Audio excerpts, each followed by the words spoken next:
L'objectif, c'était de développer un outil qui permette de répondre à l'évaluation de la qualité pour différentes utilisations. Alors, panification, c'était l'objectif numéro 1, ou différents types de panification, et puis des applications en biscuiterie. Donc ça, c'était les objectifs, et puis aussi de regarder si des nouvelles méthodes, nouveaux critères d'évaluation pouvaient permettre d'améliorer cette prédiction de la qualité pour différents usages.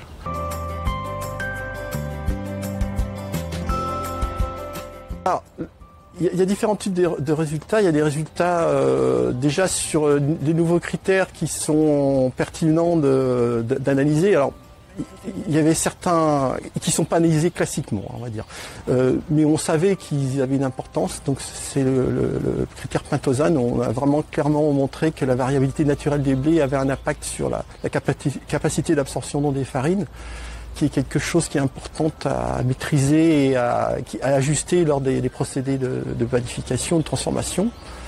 Et puis l'autre aspect, c'était effectivement pouvoir retravailler le test de panification, qui est quelque chose qui était extrêmement travaillé, mais qui est complexe et qui finalement est agrégé sous forme d'une note de panification qui est très réductrice. Et donc, en regardant bien les données sur des dizaines d'années, grâce aux bases de données qu'Arvalis a pu nous mettre à disposition, on a pu réussir à dégager des profils de comportement à partir de ce test de panification qui sont connus des experts, mais qu'on a pu vraiment mettre en évidence par l'analyse des données ou conforter avec l'analyse des données. Donc ça, c'est quelque chose de très important.